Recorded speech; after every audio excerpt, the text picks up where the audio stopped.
ನೀವು ಇಬ್ಬರೂ ಸಹೋದರರು. ಆಸ್ತಿ ಹಂಚಿಕೆಗಾಗಿ ನ್ಯಾಯಾಲಯದ ಮೆಟ್ಟಿಲೇರಿರುವುದು ವಿಷಾದನೀಯ. ಈ ಪ್ರಕರಣವನ್ನು ಲೋಕ ಅದಾಲತ್ನಲ್ಲಿ ಸಂಧಾನದ ಮೂಲಕ ಬಗೆಹರಿಸಿಕೊಳ್ಳಲು ಸಿದ್ಧರಿದ್ದೀರಾ? ಮಾನ್ಯರೇ, ನನಗೆ ನನ್ನ ನ್ಯಾಯಯುತ ಪಾಲು ಸಿಕ್ಕರೆ ಸಾಕು. ನಾನು ಕೂಡ ನನ್ನ ಹಕ್ಕನ್ನು ಕೇಳುತ್ತಿದ್ದೇನೆ ಅಷ್ಟೇ. ತಂದೆಯವರ ಆಸ್ತಿಯಲ್ಲಿ ನನಗೆ ಸಮಾನ ಪಾಲು ಬೇಕು. ಇಷ್ಟು ವರ್ಷಗಳಿಂದ ಆಸ್ತಿಯನ್ನು ನಾನು ನೋಡಿಕೊಂಡಿದ್ದೇನೆ. ಇಲ್ಲಿ ಗೆಲುವು ಸೋಲು ಮುಖ್ಯವಲ್ಲ, ಇಬ್ಬರಿಗೂ ತೃಪ್ತಿಕರವಾದ ಪರಿಹಾರ ಮುಖ್ಯ. ಮಕ್ಕಳೇ, ಆಸ್ತಿ ಮುಖ್ಯವಲ್ಲ, ನಿಮ್ಮಿಬ್ಬರ ಪ್ರೀತಿ ಮುಖ್ಯ. ನಿಮ್ಮ ತಂದೆ ಬದುಕಿದ್ದಾಗ ನೀವು ಇಬ್ಬರೂ ಒಂದೇ ತಟ್ಟೆಯಲ್ಲಿ ಊಟ ಮಾಡುತ್ತಿದ್ದಿರಿ.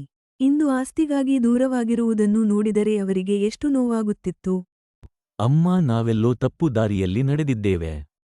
ನಮ್ಮ ಜಗಳದಿಂದ ನಿಮಗೆ ನೋವಾಗಿರುವುದು ಈಗ ಅರ್ಥವಾಗುತ್ತಿದೆ.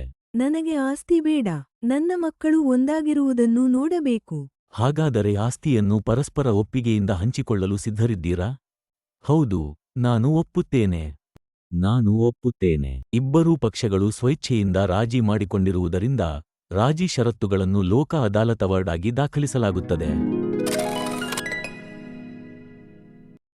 ನ್ಯಾಯಾಲಯದಲ್ಲಿ ವರ್ಷಗಳ ಕಾಲ ನಡೆಯಬಹುದಾದ ಪ್ರಕರಣ ಇಂದು ಮುಗಿಯಿತು.